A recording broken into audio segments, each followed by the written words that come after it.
Hello, everybody. I'm Greg Forster, and this is another Member Spotlight interview with Karam Fellowship. And this month, we're talking with David Buschart of Denver Seminary. David, thank you so much for joining us. It's a pleasure. Thank you. It's been a delight having you in the fellowship for so long. We really appreciate it.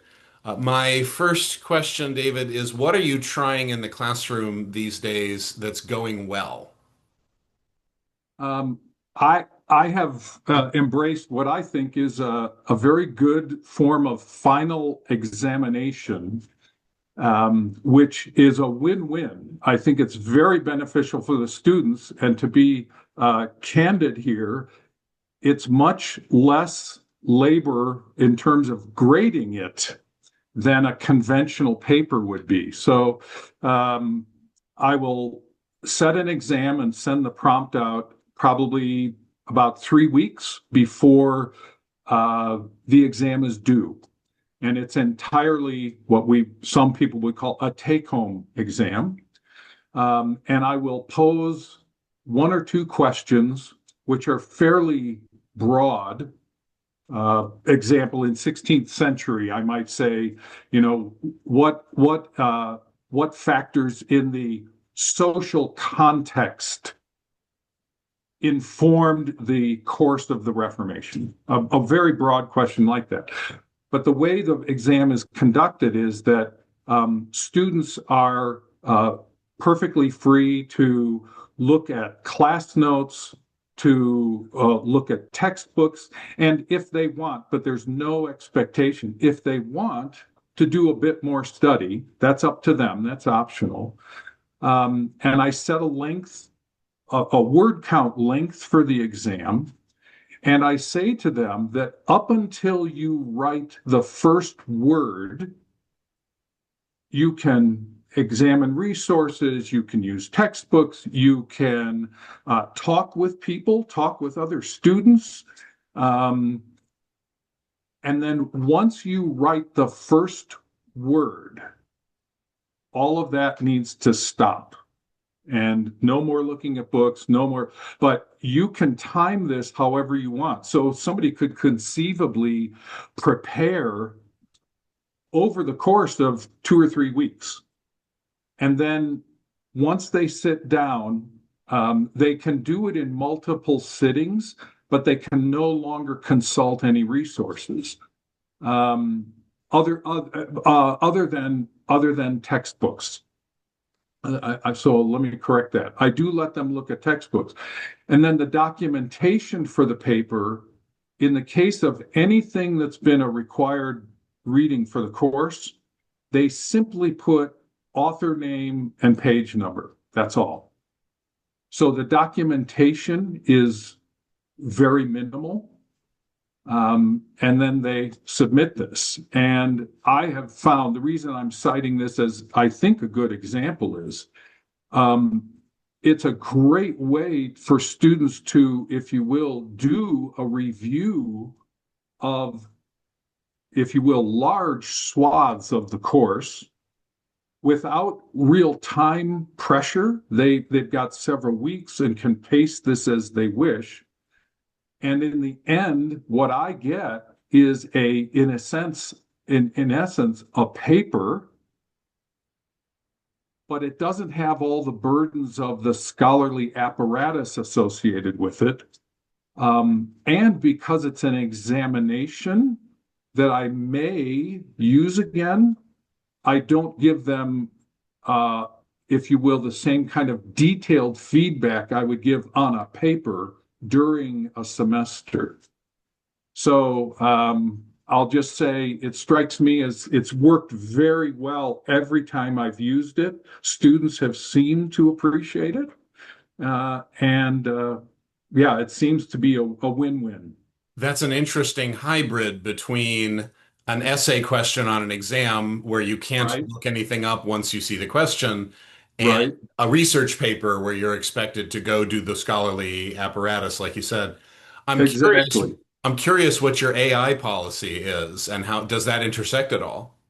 Uh, so here's where I'm an old emeritus guy who's kind of out of the loop. So I have not actually administered this exam since AI has really exploded. I mean, I know AI has been around for a long time, but we all know that it's been within the last, I don't know, year plus 2 years that it's really hit seminary education in a tangible way. And so I confess I have not yet done this in the AI era, so to speak. Yeah, I mean, that's fair. I asked because it seems like a reasonable response to the AI challenge as well, because students could use AI to help them organize information, but they need to be able to reproduce the thinking themselves when writing, unless they're going to just rote memorize something, which seems unlikely at that length for right, right. students. That might be a helpful Yeah, response. You could even, if you were very concerned about cheating, you could have them come into class and do it in a blue book and say, write your exam. I gave you the exam question 3 weeks ago. Now come in and right. write it in a blue book. Yeah. Well, to be honest, so this doesn't necessarily help the listeners here, the watchers, but just to say that Denver is, as so many schools are, Denver is quite proactively, quite intensively engaging all manner of issues related to AI. So when I teach next spring, if in fact, and I'm co-teaching that course, if in fact we were to implement this kind of an exam design, in my case, because I've been out of the loop for a bit, um, I will go to my colleagues at Denver and obviously, among other things, get what is our current, which is an important qualifier, our current AI protocol, right? And this would have to, the next time I use this, it would have to be accompanied by explicit protocols related to AI. Right. We're all making those policies in real time. Yes. Let me ask you my next question. Could you tell Yeah. us about an experience of collaboration, either one that you have engaged in or are looking forward to, that is fruitful or exciting? Okay. I'm gonna take advantage of this question, which I will eventually come to include a little preface here from, for lack of a better word, theological anthropology, which is that um, we are made as uh, finite social beings. That's human being. And as a result, there's a sense in which, if we look closely enough, everything that human beings do is in some measure collaborative. Now, there are clearly some endeavors that are more collaborative than others or more obviously collaborative. But I think virtually any significant endeavor that humans engage is collaborative.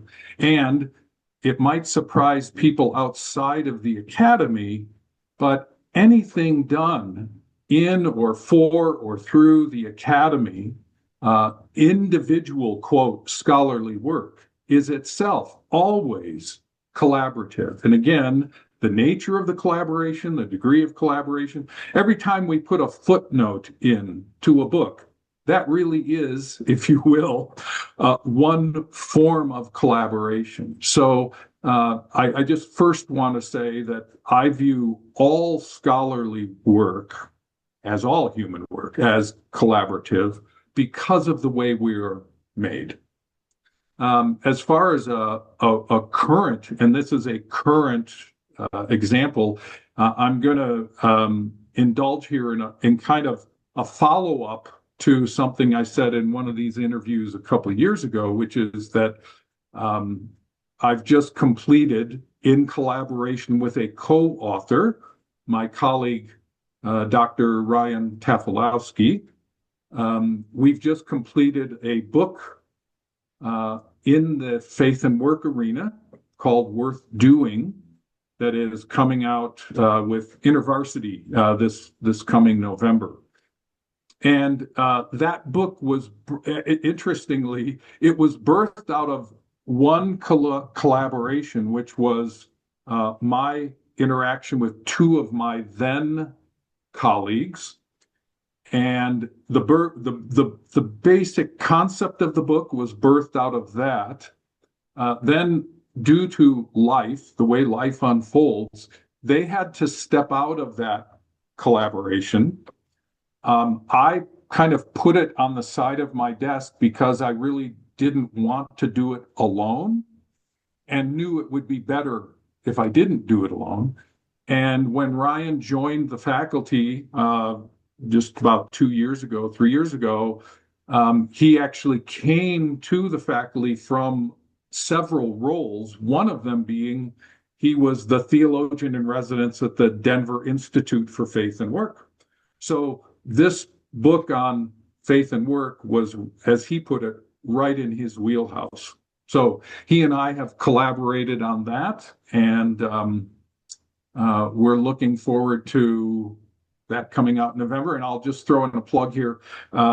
We've collaborated now with InterVarsity Academic as publishers, and that has been, we're now in the collaborative phase of marketing as we in this interview, I suppose, could be Yes, crassly viewed that Karam way. Fellowship is also delighted to collaborate with you in making everyone aware of this book. I've been excited about it since you first told me about it, before that pause happened. It's fascinating that sometimes you just know a certain work has to be done collaboratively.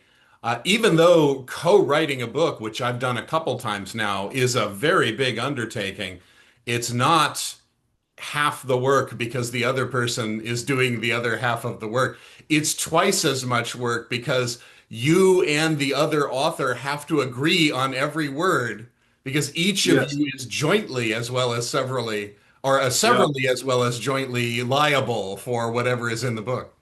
So everything you've said is true. And having acknowledged that, I'll also say this, that when we collaborated on this book, I did say to some people, because I have tremendous respect for Ryan, he is a fine theologian, mature beyond his years, and he is decades younger than me. And one of the ways I've described this collaboration to people is that this is like a three-legged race. For those who know what a three-legged race is, where two people have a leg tied together, a three-legged race where one person is an Olympic sprinter and the other is an overweight, out of shape, middle-aged guy, old guy. And I'll let you just guess which, how that image relates to our work. But Ryan and I have not had, thankfully, truly, not a crossword. It's just been a joy and pleasure to work with him. And indeed, the book is much better than it would have been had I gone solo. I also have been very fortunate in my co-writing projects, and I'm very happy to have done them. But they are a lot of work. And to those listening, no bonus points for guessing which runner is which in the image that David just used. Let me ask you my third question. What is Okay. one thing that you would like to see happen in theological education? Yeah. Uh, I don't have, and I don't have, if you will, don't claim to have a specific vision for this. And what I'm going to say could sound like, well, we'd expect that from an old guy, from an emeritus, professor. But I would really like to see fresh energy, attention given to what the next iteration of in-person education and formation is going to look like. This is not this is not some kind of a declaration against all so-called remote or distance or hybrid learning. It is not. I have willingly participated in so-called distance education in many, many forms for probably 30 years. So I'm not, I don't view it as being of no value. And we all, the reality is it will continue.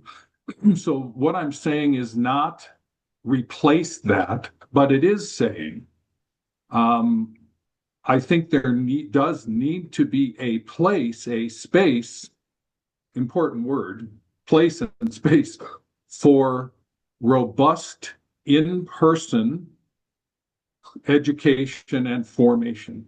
And I recognize that needs to be, for lack of a better word, rethought. But I'd like to see a fresh thinking about it that isn't, we can't do it anymore.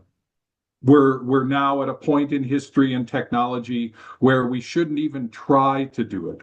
And that's what I want to challenge. And what I'd like to see is a robust kind of, to use industry language, industry-wide conversation about how can we have alongside all of the many forms of distance education, how can we viably, creatively, effectively design a model of robust in-person as well. Right. Anybody who has done both is aware of just how much more is possible when you are educating in person. It's not that online education doesn't provide a good education. And it's been great for me to have people from around the world in my online classroom who have no access to this sort of education except through online. And Right. yet, we lose a lot if we don't also have a sustainable in-person model. And that's not only because the in-person can do so much more. I've been saying for years, high quality online education depends on the existence of an in-person learning community that is well Mhm. stewarded. And if we Mhm. lose the in-person communities, we are not going to be able to do well with online education either. Yeah. Yeah. It's uh, online, remote, distance education, again, has numbers of virtues and values. And I'm not denying any of those. I think we do have to acknowledge, and this actually isn't the time for this, but to go back into the, the doctrine of creation, the nature of human beings is such that there are things that can only occur in person. And all I'm saying is, in a sense, let's think about how we can capitalize and actually experience those distinctive benefits, gifts of in-person engagement. Amen to that. I hope that we will crack that nut before I pass from the scene. David, thank you so much for being with us. It's a joy to talk to you as always. Thank you, Greg. Great to be with you and glad to have this time with our listeners.